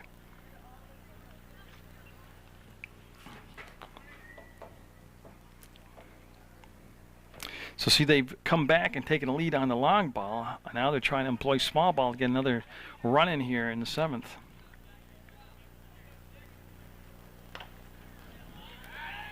Got him. Nope, he missed the tag. He would have been gone, but he missed the tag. Yeah. They had him. They just didn't execute the tag. Well, don't forget, in a bunt situation, too, he's going to be hedging toward second base to start with.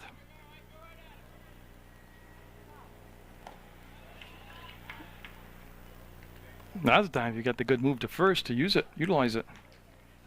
So we go to a 3-ball, 1-strike count to Nate Swan. He's on the verge of getting a runner to second via the walk.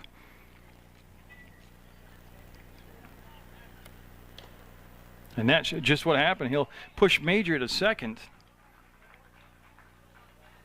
And Armstrong in a lot of trouble here as you look at the top of the order, Rodolfi. Rodolfi was held in check in the first 2 at-bats. He struck out both times, and he came through with an RBI single. Got the third on an errant throw. He's at the plate now and do some damage first and second, and nobody down. He tries to bunt and it's foul ball. This inning started off with Jeff Perry getting the go-ahead home run over the left field wall.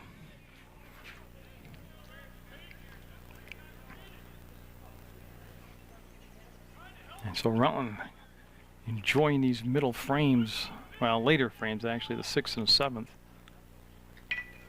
Beautiful bunt. That's going to get the job done. Armstrong just does nip Rodolfi. A little problem picking up the ball. Made a little bit closer play than he had to at first. So that's sacrifice bunt. That's a good unselfish play. Now Merritt up. He had an RBI double his last time up, and he eventually came around to score.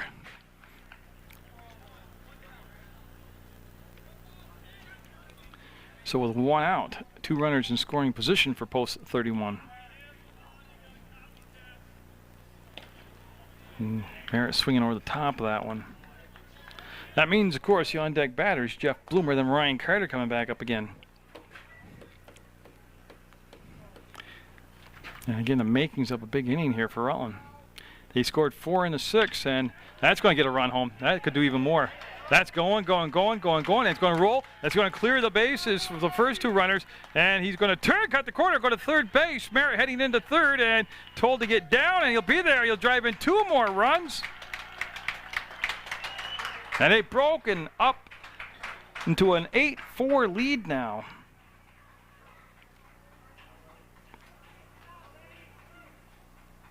I'm trying to do the math. 7-4. Sorry about that. 7-4. I got all excited.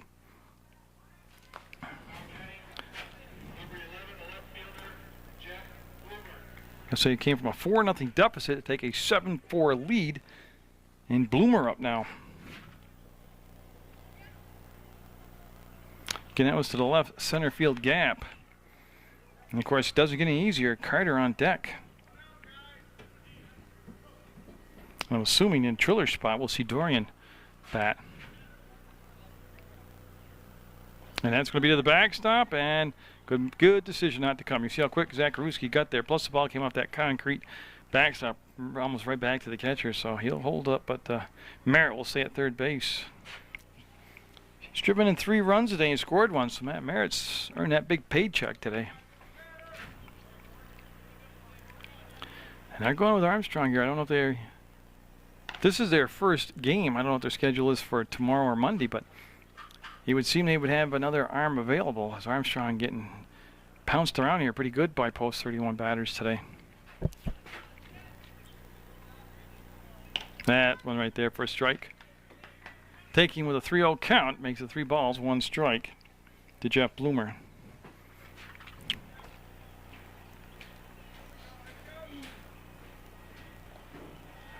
And he'll draw the walk, and he'll put runners at the corners for Ryan Carter. Last time he came up, he drove a 2-run homer to center field, and I think we'll see a pitching change made now.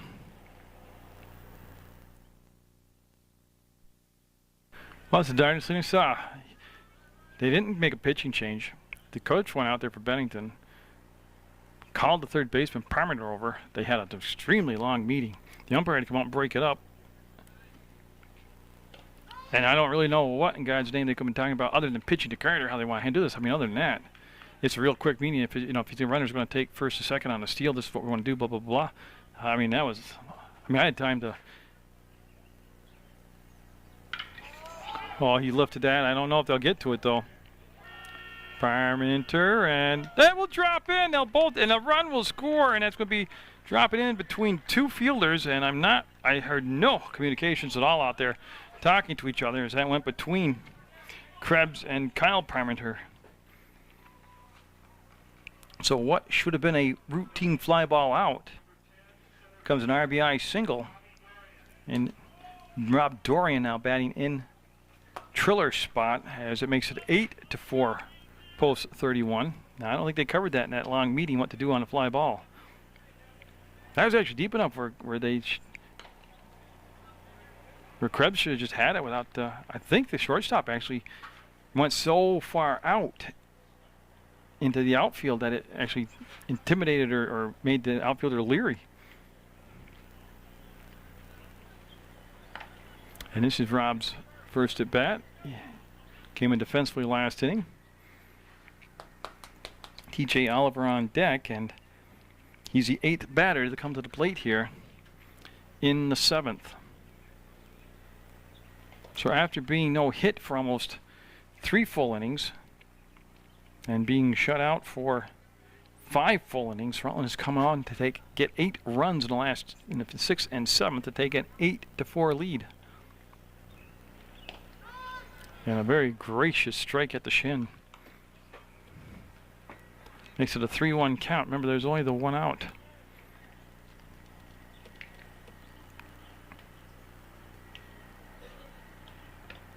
And that will load him up on the walk. He'll load the bases.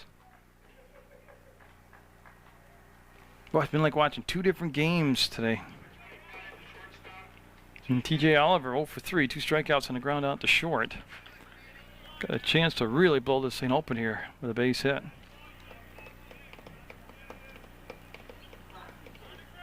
TJ Oliver, he's big part of this post 31 squad, both from his pitching and leadership. Oh, that's a shot. And that's going to drop in for at least 1. Here comes Carter, 2. And yeah, he'll cross the plate, and TJ Oliver will have drive in 2 runs with a single to center field. So Bloomer came in, Carter came in. Dorian should be at second base. That's where he is. Now Jeff Perry up. You remember, it was Perry started this whole inning off with that solo home run, leadoff home run. And no, they'll call that a ball. So Armstrong, not really the walks. He's in around the strike zone. They're just because they're getting the bat on the ball. I mean, he's right in the hitting zone.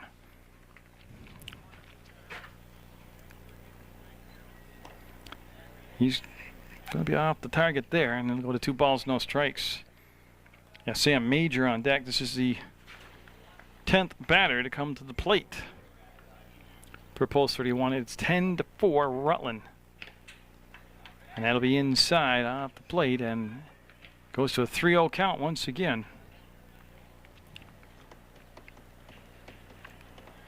Well, if you saw the first 5 innings, you would never believe the turnaround here. And he'll put a little chin music on Perry, and that'll load the bases up. And Sam Major up now. He had a single his last time up, which was this inning. He's been up twice this inning. And that will be a pitching change now as they come out for the second visit to the mound. So Dylan, no, let me get this right here. I got a parameter out there. Just got to make sure which one I've got. Parameter pitching. Major the batter. There's a strike called. Kyle Parmenter. So Kyle Parmenter, the 3rd pitcher used by Bennington here today, and he's just trying to get the second out. So he comes in with the bases loaded and just went out. 10-4 Rutland with the lead, and Sam Major back up at the plate with Nate Swan on deck.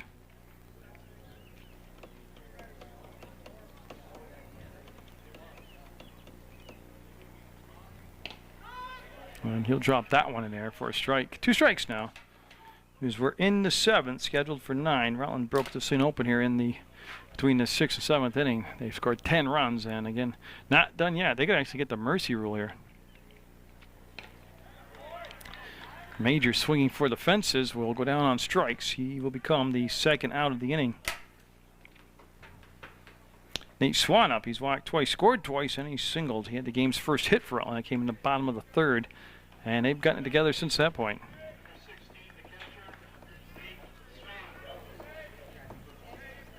I'm at St. Peter's Field. You're probably home like in the living room or maybe in a bedroom watching this at night. But beautiful St. Peter's Field, home to Post 31 during the summer for Legion baseball action on Munger Vision. And that is a beautiful pitch. That's strike 1.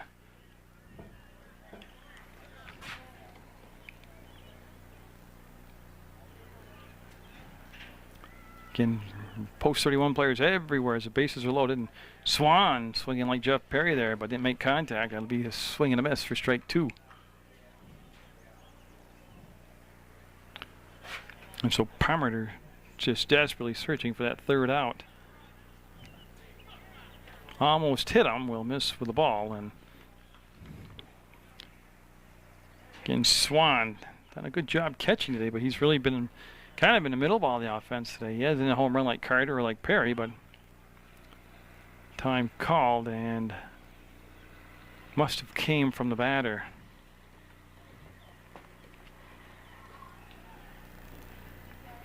So Kyle Parmenter.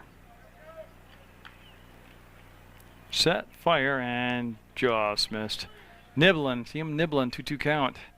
At this point, 10-4, bases loaded. Things kind of going to pieces on you. Don't nibble. Go for it. Be aggressive. Attack. Attack.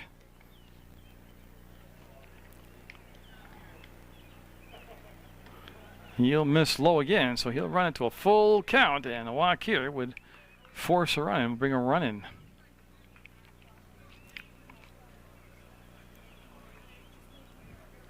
Zakarewski's been squatting in that catcher position a long time the last 2 innings.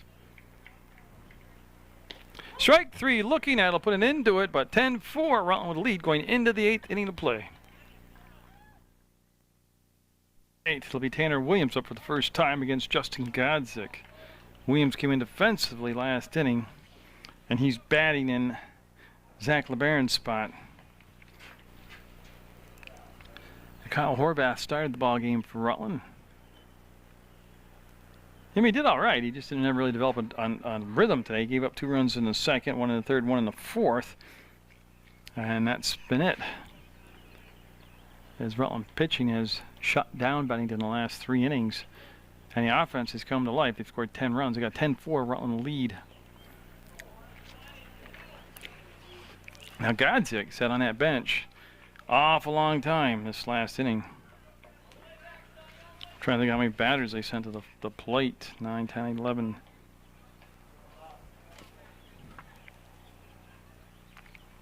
12. I have 12 batters to the plate. So that's a long time. And that'll be a walk. So Godzik will give up the leadoff walk to Williams. Now Janellis up, Curtis Janellis. Oh, we got a sub. Billy Caitlin coming up. So Bill Caitlin with his first at-bat here for Bennington. And we're going to have a meeting with Godzik. And he didn't talk about a lot. Wherever it was, he got the point across real soon. Here's the throw to first. Runner will slide back safe.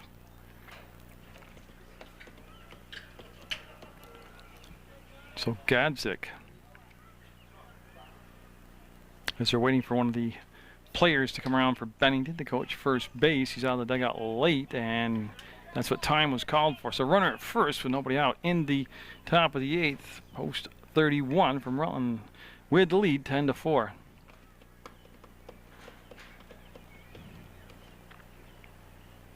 That's a good fastball by Godzik. Spots it well on the outside corner. Picks his spot in the count. He seems to be endeared to the breaking ball, but he can work the fastball in. It doesn't seem to be his primary pitch.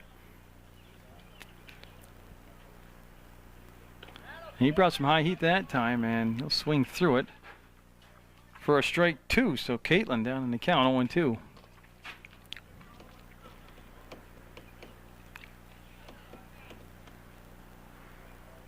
Again, Godzik taking a glance over that runner at first. He'll come to the plate and can't get him to chase that one. It was a soft one coming in and fell off the table early and bounced in the dirt. And Swan again been excellent behind the plate again today, as he was last night against Addison County.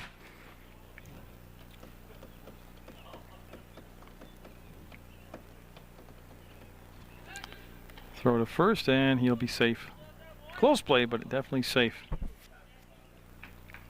We'll just reset with a 1-2 count. Justin Godzik, number 15, on the mound for post 31.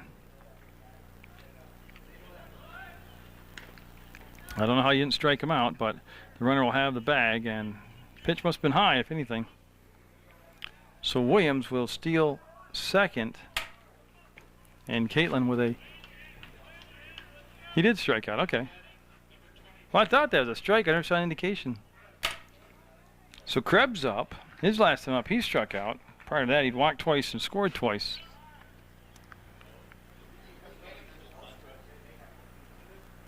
The discussion is that was strike 3. Yeah, that's great.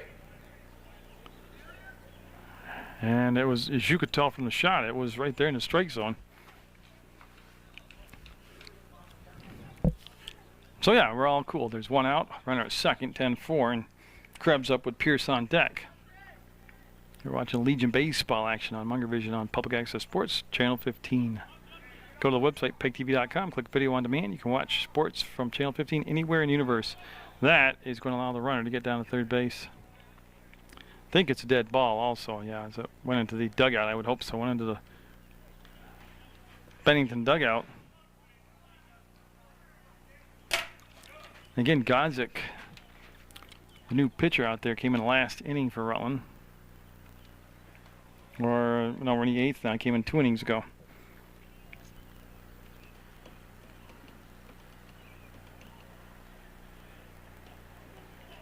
And he's nibbling. He's got that 10-4 lead. Go right after it. Attack.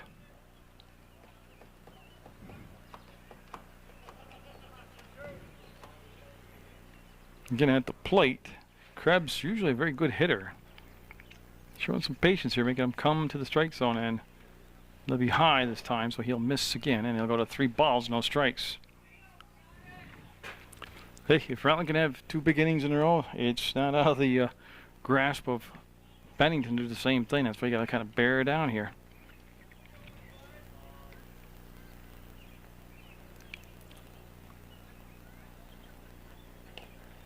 And he won't get the call there, and that'll be 2 walks this inning with a strikeout in between them.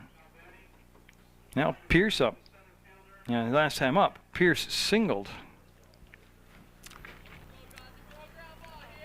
Here's Godzik looking into Swan, and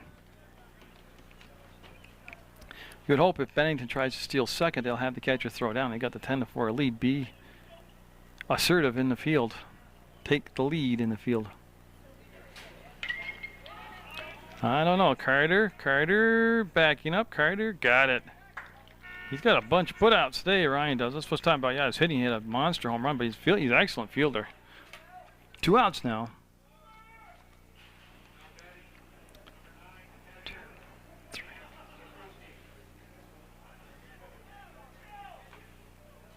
Yeah, it's Zakarewski up with 2 down, and first and third the situation. We're in the 8th. Going to go 9 today. Rutland today with a couple home runs. Popped up, and Dorian saying he got it, and I believe him. And that's out number 3, though. Strand 2, and we'll have a 10-4 Rutland lead going in the bottom of the 8th. Joe Rodolfi, top of the order, up against Parmenter. Will start things off with a strike. Rodolfi last time up laid down a beautiful sacrifice in that big 7th inning that saw 6 runs come across for Rutland. Now they had 4 in the 6th and 6 in the 7th, and that's their 10. Parmenter will miss right there outside. Yeah, it should be Rodolfi, Merritt, and Bloomer, but I'll have to wait and see if there's any pinch hitters. To center field, and Pierce says he's got it. He will grab it, and there's out number 1. Merritt up. He started the day off slow, striking out the first 2 times up, but then he got it together and had a double, a triple. He's driven in 3 runs, scored 2, and looking like the Matt Merritt was the MVP last year. As there is 1 down here in the 8th, bottom of the 8th. Godzik's got himself in a position for Rutland to be the winning pitcher. And he'll go outside for a ball.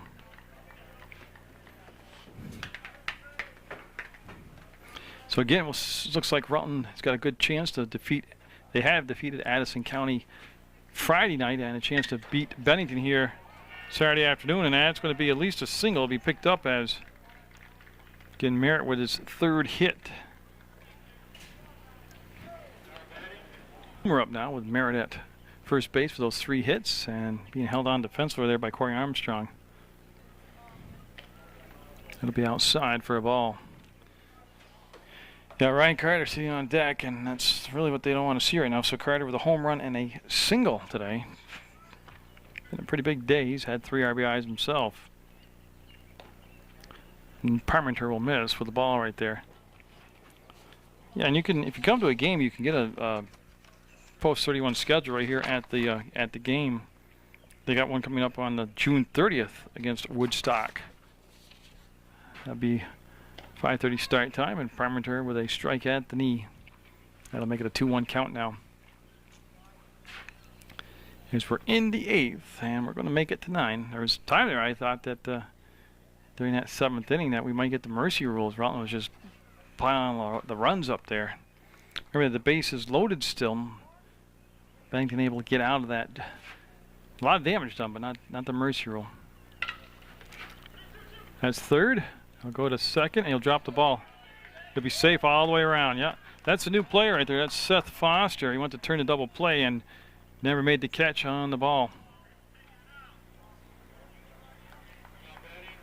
Well, Carter should get some pitches here as he's got people on base ahead of him. I mean, they could always walk him. Third base is open, but that's unconventional. Carter today, let's go back to the last couple innings. A 2-run homer in the 6th, and then that little flare of a single that fell between 2 that foul tip caught. And tell you what, he was swinging for what's behind Clarendon. He was swinging for the ball to go to Clarendon there.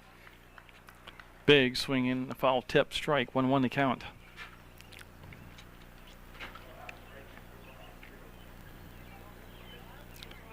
It's Parmenter. Pretty unenviable task right here. And that was out of my sight and be caught. Okay. So what happened was I can't see over in that part of the field with the window jam here. But the fly ball was caught, and it's deep enough to get the runners to second and third now. So Bloomer will go to second, Merritt will go to third, and there's 2 outs. Yeah, Rob Dorian up for the second time today. He walked his first time up.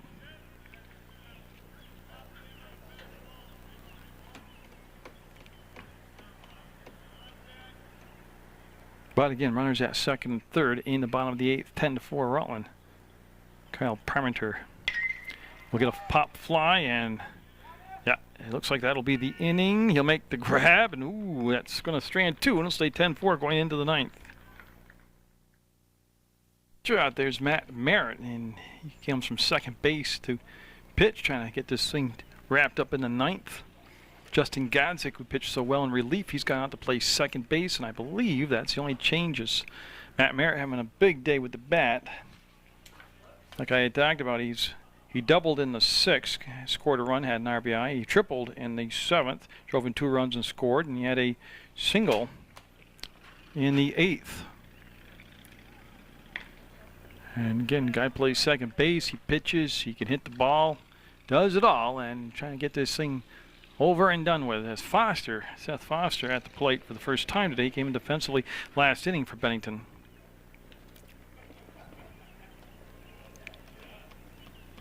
And Merritt not happy with himself. Groundskeeping filling in the hole. He didn't like his landing spot from the pitcher before him, had dug it up and threw a strike right there. 3-1 to count to Foster. Top of the order, Kyle Parmenter on deck.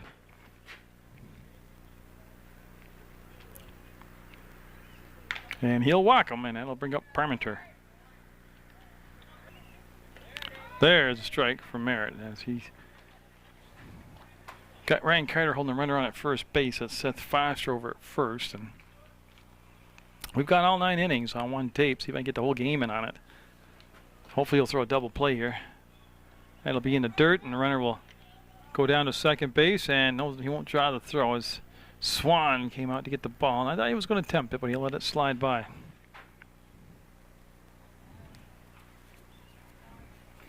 So again, in the game that saw the starting pitcher, Zach LeBaron, for Bennington, pitch a whale of a game. He retired the first 8 post 31 players he faced. Ended the game with 11 strikeouts, but when he ran out of gas, and his relief pitchers came in and gave up a lot of runs behind him. Carter says he's got it, and he's perfect on the day in the field, and there's out number 1. Dylan Parmenter up with 1 out, 1 on, and Bennington has not scored a run. There's a strike called. Since the 4th inning, they had 2 in the 2nd, 1 in the 3rd, 1 in the 4th. They were blanked in the 5th, 6th, 7th, and 8th by Rutland pitching and Rutland defense. Last night's win over Addison County, it was really Rutland defense that shone. There's a base hit through the hole and picked up by Bloomer. He'll bring it into cutoff, and we'll have runners at first and third. And trying to put together a 9th inning rally, down 10-4, 2 on. Corey Armstrong up. Merritt from the stretch looking at third base will get that deep fly ball, and it's going to be tracked down and caught by Bloomer, and that'll drive a run, and that's out number 2 though, so that's the right, nice job tracking that long hit by Bloomer. Chance for Bennington will be Tanner Williams. That'll be in the dirt, and Swan will knock it down yet again. Yeah, I said Rutland defense, in my opinion, was the big difference maker last night in the Addison County win over Addison County. And today, well, obviously the power in the bats came to life. They scored 10 runs, 2 big home runs. Everybody, from the 5th inning on for Rutland tagging the ball pretty decently. There goes the runner down, and he'll be safe as the ball will get away, but not far enough to run any further. So Bennington will get a runner down at second base with 2 outs, down by 6. Carter, could he close the game out? He will. Oh, he got a little nonchalant there, and yeah, he'll drop out number 3, and it'll just be a foul ball strike, and they'll put the batter back into play here. Now, we'll skip it in the dirt, and it'll be knocked down by Swan. Now, the reason I keep stopping and starting action between some pitches and batters is I'm trying to get this on a 2-hour tape, and I'm so close to doing it. That way I only have to make 1 disc for Channel 15. That'll be in the dirt, knocked down by Swan again. Full count. We'll lose him, and that'll walk him to first and second now for Bennington. What happened is Matt Merritt will get the hook, and Joe Rodolfi in there trying to get that last out. Runners off, and they'll steal third base. Caitlin looks at strike 1. Rodolfi. Like I said last year, playing Legion Ball, he had some huge wins for Rutland as a pitcher. He's in there looking for that last out of this 10-5 ball game. At one point, Rutland trailed 4-0. That one got out of his grip there and sailed high on him. First and third, the situation right now. Top of the 9th. Nice, gentle weather right now. That's going to be out of play. 2 strikes on Caitlin, and Rodolfi for the win. We'll get on. That's the ball game, and Rutland will come back for 4-0 deficit, winning 10-5. Big home runs by Jeff Perry, a towering shot by Ryan Carter. Rodolfi with that final out, and it's going to be a 10-5 Rutland win over Bennington. Get out there and support Legion baseball action, and I always support Munger Vision.